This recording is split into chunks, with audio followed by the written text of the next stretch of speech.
Online कक्षा में आपका स्वागत और अभिनंदन। आज हम श्रीमद् भगवत गीता के 40वें और 41वें श्लोक का अध्ययन करेंगे। आपने इससे पहले पढ़ा था कि भगवान श्री कृष्ण जो है निष्काम भाव से कर्म करने के विषय में बताते हैं। इस श्लोक में यह बताया गया है कि निष्काम भाव से किया गया कर्म जो है उसका आरंभ का उस योग में आरंभ का नाश नहीं होता, और इसके विपरीत क्या है, जो निष्काम कर्म योग की महिमा का भी वर्णन किया गया है। क्या है देखिएगा, न नेहा अभिक्रम नाशो अस्ति प्रत्यवायो न विद्यते स्वल्पम अपि अस्य धर्मस्य त्रायते महतो भयात्। क्या कहा गया है, यह यानी कि इसमें किसमें, निष्काम भाव से किए गए कर्मयोग में, निष्काम कर्मयोग में अभिक्रम नाशः क्या है, आरंभ का नाश न अस्ति नहीं होता है। इस निष्काम कर्म योग में आरंभ का नाश नहीं होता, और क्या है, प्रत्यवायः न विद्यते, और इसके विपरीत फल रूप जो दोष भी इसमें नहीं होता।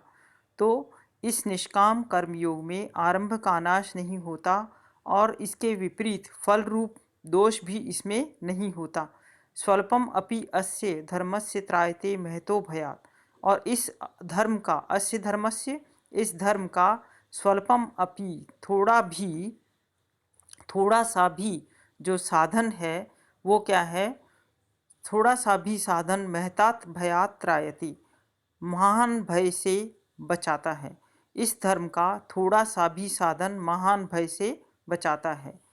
इस हे पार्थ, क्या कहते हैं भगवान श्री कृष्ण, हे पार्थ, यदि कोई व्यक्ति निष्काम भावना से कर्म करता है तो वो व्यक्ति क्या है, आरंभ जो जो भी काम करता है उस करने के जो बीज होता है उसका क्या है, नाश नहीं होता। किसी भी कार्य को निष्काम भावना से यदि कोई कार्य करता है तो इसमें कोई भी बाधा नहीं आती, और ना ही कभी उसका नाश होता है, बल्कि इसमें क्रिया पूर्ण होने पर ही फल देती है। किंतु निष्काम भाव से किया गया कर्म अपूर्ण रह जाने पर भी जन्म में पुनः निष्काम कर्म करने हेतु प्रेरित करता है। अन्य जन्म में जब वो व्यक्ति अन्य किसी का में जन्म लेता है तो भी वो क्या है, उसको प्रेरित करता है। इसके बीज का नाश नहीं होता। और सकाम भावना से कोई श्रेष्ठ कर्म भी किया जाए, यदि उसमें किसी प्रकार की कोई गलती हो जाए तो इसके विपरीत फल प्रदान करने वाला होता है। सकाम कर्म व्यक्ति का अनिष्ट तक करने वाला हो जाता है। रोग का नाश करने वाली औषधियाँ क्या होती हैं, प्रतिकूल प्रभाव वाली हो जाएं तो वो अनिष्टकारक होती हैं, परंतु निष्काम भाव से किया गया कोई भी कर्म जो है वो किसी भी स्थिति में प्रमाता को विपरीत फल देने वाला नहीं होता है।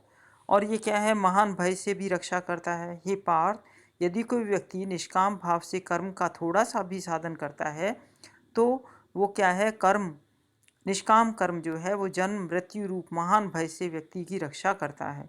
तो इसलिए तुम क्या है, निष्काम भाव से युद्ध कर्म को करो, तुम शोक से सर्वथा परे हो जाओ। अब हम आगे 41वें श्लोक का अध्ययन करते हैं। इसमें भी क्या कहा गया है कि निष्काम कर्म और सकाम कर्म करने वाले लोगों की बुद्धि भेद का कथन किया गया है। उनकी बुद्धि क्या है, अंतर होती है बुद्धि में। तो क्या कहते हैं, व्यवसायात्मिका बुद्धिर एकः इह कुरु नंदना बहुशाखा ह्य अनंताश्च बुद्धयो अव्यवसायिनः। हे कुरुनंदन, इह व्यवसायात्मिका बुद्धि एका, यहाँ पर क्या है, यह व्यवसायात्मिका बुद्धि एका अव्यवसायिना बुद्धया ही बहुशाखा च अनंता भवन्ति। हे कुरुनंदन, व्यवसायात्मिका बुद्धि, निश्चयात्मक बुद्धि, इस निष्काम कर्म योग में निश्चयात्मक बुद्धि एक ही होती है। हे अर्जुन, इस यहाँ पर क्या है, निष्काम कर्मयोग में निश्चयात्मक बुद्धि एक ही होती है, किंतु क्या है, अव्यवसायिना नाम बुद्धया ही बहुशाखा च अनंता अनंता भवन्ति। किंतु अनिश्चयात्मक ज्ञान वाले किंतु अव्यवसायिनाम बुद्धिया अस्थिर वाले सकाम मनुष्यों की बुद्धि कैसी होती है? बुद्धि तो कैसी होती है? निश्चय ही बहुत भेदों वाली और अनंत होती है। बहुशाखा च अनंता भवंती, बहुत शाखा वाली यानी कि बहुत शाखा, बहुत से भेदों वाली होती है और बहुत प्रकार की होती है। हे अर्जुन, इस निष्काम कर्मयोग में निश्चयात्मक बुद्धि क्या है? एक ही होती है, किंतु अनिश्चयात्मक ज्ञान वाले सकाम मनुष्यों की बुद्धि जो है वो अनिश्चय ही बहुत भेदों वाली और अनंत होती है। पार्थ, अर्जुन कहते हैं हे पार्थ, भगवान श्री कृष्ण कहते हैं हे पार्थ अर्जुन, जो व्यक्ति निष्काम कर्म करता है उसकी बुद्धि जो होती है वो निश्चयात्मक बुद्धि एक ही होती है। वह जो भी कार्य करता है उसकी आसक्ति नहीं होती है। इस प्रकार फल कामी न होने पर वह उस कार्य को भगवत दर्पण भावना से करता है। अतः निष्काम कर्मयोगी ज्ञानी पुरुष की बुद्धि दृढ़ और निश्चयात्मक होती है। और जो लोग सकाम कर्म करते हैं यानी कि काम की भावना से करते हैं उनकी बुद्धि अनिश्चयात्मक होती है, क्योंकि कामनाओं के अनंत होने से सकामी लोगों की बुद्धियां भी कैसी हो जाती हैं? अनेक भेद वाली होती हैं। वे किसी कार्य को प्रारंभ करते हैं तो कालांतर में उसको छोड़ देते हैं।